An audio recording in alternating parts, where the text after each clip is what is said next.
শান্তনু মানে সত্যি হসলার মতো একটা পরিবারের বন্ধু পেয়ে মানে আর এত বন্ধু সকলকে পেয়ে ভীষণ ভালো আছি।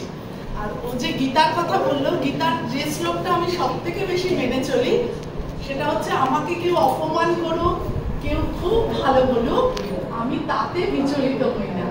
মানে আমার মধ্যে এখন এটা শুধু গীতা পড়ার পর থেকে এই চেঞ্জটা আমার মধ্যে সত্যিই খুব এসছে। মানে আগে কেউ কিছু বললে রিমোটটা যেন অন্যের হাতে ছিল, এখন কিন্তু রিমোট আমার হাতে, আমার রিমোট এখন আমার হাতে।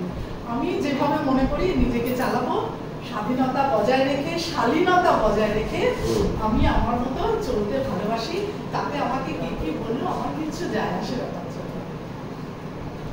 আর দ্বিতীয় কথা হচ্ছে যে হসলাকে পেয়ে সত্যি ভীষণ ভালো। শান্তনুর ব্যবহার, শান্তনুর মা বাবা, এটা পুরো পরিবার। মানে এখানে এসে মানে আর এই যে বন্ধুরা সবাই মানে প্রত্যেকেই মানে একদম নিজের লোক। কারোর কিছু হলে আমরা প্রত্যেকে খবর নিচ্ছি কি কেমন আছে, মানে মনে হচ্ছে যেন নিজেরই বাড়ির কারোর একটা কোনো হয়েছে। মানে এত আন্তরিক সবাই। আর এই বয়সে পৌঁছে আমাদের তো সত্যি বিশাল কিছু অ্যাচিভ করারও নেই, বিশাল কিছু পাওয়ারও নেই। আমরা যেখানে আছি সবাই যদি এই মানিয়ে সবাইকে নিয়ে থাকতে পারি, আমার তো কদিন পরে মনে হচ্ছে বিষ্ণুপুরেই একটা বাড়ি। ও বলছে তুমি কলকাতা থেকে গিয়ে বলেন, কিন্তু সত্যি আমার মন খুব টানছে, মনে হচ্ছে না ওখানে চলে গেলেই মনে হচ্ছে না বেশি ভালো থাকবে। এখন জানি না কতদিন আমার সেই জায়গাটাও ওরকম একটা পরিবেশ, এইরকম জায়গা থেকে, কিন্তু ওখানে যা যা চাওয়া সবই যেন ওখানে পেয়ে যাচ্ছি, তো ভালো লাগছে বেশ।